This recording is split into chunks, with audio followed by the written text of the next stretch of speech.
Assalamualaikum warahmatullahi wabarakatuh. Kami dari kelompok 2 akan mempresentasikan aplikasi PCK pada pembelajaran materi lapisan bumi dan bencana kelas 7 SMP pada mata kuliah strategi pembelajaran dosen pengampu Bu Sulas Priyana Raida MPD. Izinkan kami untuk memperkenalkan diri.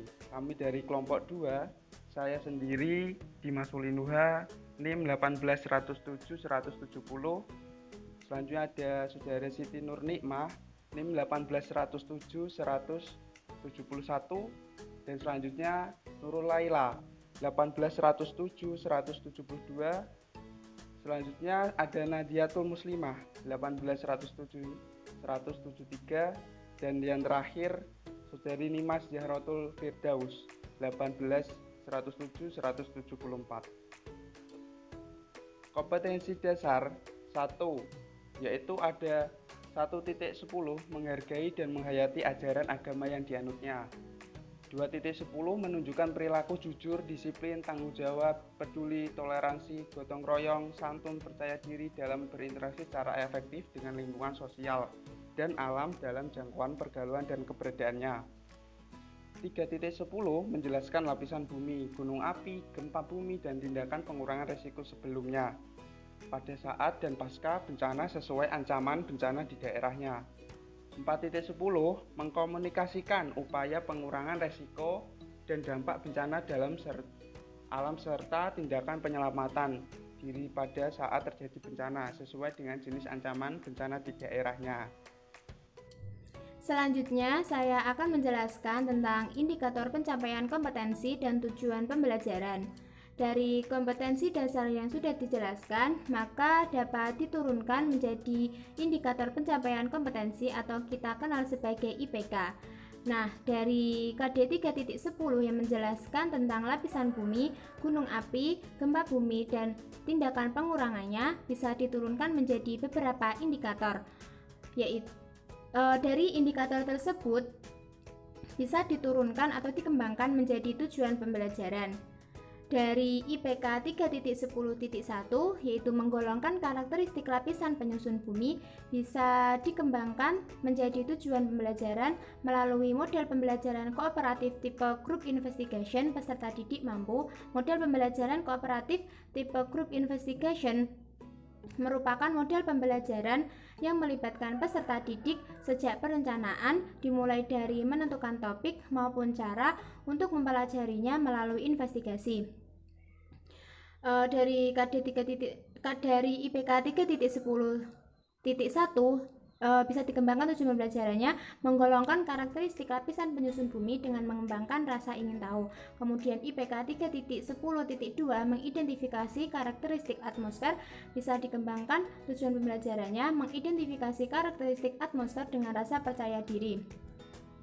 Selanjutnya IPK 3.10.3 menganalisis karakteristik litosfer, bisa dikembangkan tujuan pembelajarannya menganalisis karakteristik litosfer dengan rasa ingin tahu. Kemudian pada IPK 3.10.4 menjelaskan karakteristik hidrosfer, bisa diturunkan tujuan pembelajaran menjadi menjelaskan karakteristik hidrosfer dengan rasa percaya diri. Kemudian IPK 3.10.5 menganalisis penyebab terjadinya gempa bumi dan pengurangan risiko bencananya, bisa diturunkan tujuan pembelajarannya yaitu menganalisis penyebab terjadinya gempa bumi dan pengurangan risiko bencananya dengan rasa ingin tahu.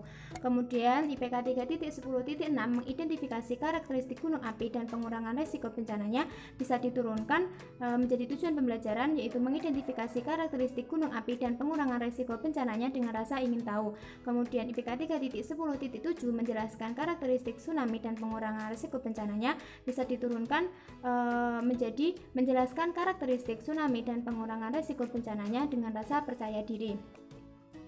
Selanjutnya pada KD 4.10 yang menjelaskan kompetensi keterampilan, bisa diturunkan menjadi beberapa indikator pencapaian kompetensi, yaitu 4.10.1 menyajikan hasil penyelidikan melalui presentasi terkait karakteristik masing-masing lapisan bumi. Kemudian bisa dikembangkan menjadi tujuan pembelajaran, yaitu mempresentasikan karakteristik masing-masing lapisan bumi berdasarkan hasil penyelidikan. Selanjutnya IPK 4.10.2 menerapkan hasil penyelidikan tindakan penyelamatan diri saat terjadi bencana melalui simulasi di depan kelas. Bisa dikembangkan tujuan pembelajarannya menjadi menerapkan hasil penyelidikan tindakan penyelamatan diri pada saat terjadi bencana dan rasa percaya diri melalui simulasi. Materi selanjutnya disampaikan oleh teman saya. Selanjutnya, saya akan menjelaskan mengenai materi pembelajaran. Yang pertama ada lapisan bumi. Secara umum, lapisan bumi terbagi atas 3 komponen, yakni atmosfer, litosfer, dan hidrosfer. Sebagaimana kita ketahui, atmosfer berasal dari kata Yunani, yakni atmos yang berarti uap dan spira yang berarti lapisan.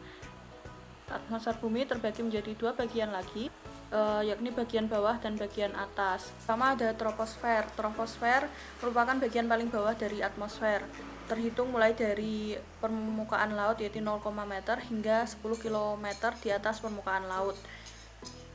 Troposfer merupakan tempat berlangsungnya sistem bumi seperti hujan, angin, salju, dan juga awan. Selanjutnya ada stratosfer. Stratosfer memiliki ketinggian antara 10 sampai dengan 50 km, memiliki sedikit awan namun tidak ada aktivitas cuaca sehingga tidak mengganggu penerbangan. Selanjutnya ada mesosfer, merupakan lapisan tengah. Lapisan ini menjadi lapisan pelindung bumi dari benda-benda luar angkasa. Kemudian ada termosfer. Lapisan termosfer memiliki ketinggian antara 85 sampai 500 km dari permukaan laut, di mana sesuai dengan namanya termosfer memiliki suhu yang sangat tinggi, yakni sampai 1982 derajat Celcius. Berfungsi sebagai pelindung bumi terhadap radiasi ultraviolet. Kemudian ada eksosfer. Eksosfer terdapat pada ketinggian dari 500 km dari permukaan laut. Kandungan utama dari eksosfer adalah gas hidrogen. Kemudian lapisan yang kedua adalah lapisan litosfer. Berasal dari bahasa Yunani, yakni litos berarti batuan dan spaira berarti lapisan. Litosfer merupakan lapisan batuan yang ada di bumi, diartikan sebagai seluruh bagian padat bumi termasuk intinya. Seluruh padat bumi terdiri atas kerak bumi, mantel bumi, dan juga inti bumi. Kemudian ada hidrosfer sesuai dengan namanya, yaitu hidros yang berarti air dan sfer yang berarti lapisan. Dapat diartikan bahwa hidrosfer merupakan lapisan air yang berada di permukaan bumi, meliputi danau, sungai, laut, salju, air tanah, dan uap air yang terdapat pada lapisan udara. Kemudian materi selanjutnya yakni gunung api. Gunung api adalah suatu gunung yang masih aktif, dalam artian dapat mengeluarkan magma sewaktu-waktu karena adanya gaya vulkanik yang dihasilkan dari dalam bumi yang disebut orogenesis dan epirogenesis. Dalam proses ini terjadi sedimen yang terkumpul berubah bentuk karena mendapat gaya tekan dari tumbukan lempen tektonik. Dalam proses epirogenesis terjadi gerakan yang membentuk benua yang bekerja sepanjang jari-jari bumi. Selanjutnya gempa bumi. Gempa bumi merupakan salah satu getaran yang menimbulkan energi potensial dari patahan atau tergesernya suatu lempengan bumi. Lempengan-lempengan yang patah akan tergeser tersebut membentuk suatu lempengan baru yang dinamakan sesar. Sesar normal, sesar terbalik, dan sesar geser. Selanjutnya ada tsunami. Ketika gempa terjadi di dasar laut, maka akan mengakibatkan adanya gerakan ke atas sehingga timbul gelombang yang besar dan kuat. Gelombang air laut dapat mengalir ratusan kilometer ke segala arah dari epicentrum. Gelombang air laut ini disebut tsunami. Pusat gelombang tsunami adalah epicentrum yang berada di laut yang jauh dari pantai. Ketinggian gelombang tsunami di tengah laut hingga sekitar 1 meter. Selanjutnya, model, pendekatan, strategi, dan metode pembelajaran. Model pembelajaran yang menurut kelompok kami cocok untuk KD ini yaitu kooperatif tipe group investigation, di mana tipe group investigation ini melibatkan peserta didik mulai dari tahap perencanaan, baik dalam memilih topik hingga mempelajarinya melalui investigasi. Tipe group investigation ini biasanya membagi kelas dalam berbagai kelompok yang terdiri dari 4-5 anggota, kemudian peserta didik memilih topik yang ingin dipelajari dan mengikuti kegiatan investigasi secara mendalam mengenai subtopik yang dipilih. Selanjutnya, menyajikan laporan di depan kelas. Tipe group investigation ini menuntut peserta didik terampil dalam berkomunikasi dan keterampilan proses. Selanjutnya, pendekatan pembelajaran yang digunakan adalah saintifik, di mana pendekatan pembelajaran ini dirancang agar peserta didik aktif dalam proses pembelajaran. Pendekatan pembelajaran saintifik ini terdiri dari mengamati, menanya, mengumpulkan informasi, menalar, dan mempresentasikan. Selanjutnya yaitu strategi pembelajaran. Strategi pembelajaran yang digunakan adalah kooperatif, di mana strategi kooperatif ini merupakan strategi pembelajaran yang dapat meningkatkan pencapaian akademik dan sikap sosial peserta didik melalui kerjasama di antara mereka. Kerjasama ini menitikberatkan pada tanggung jawab pribadi atas kerja kelompok.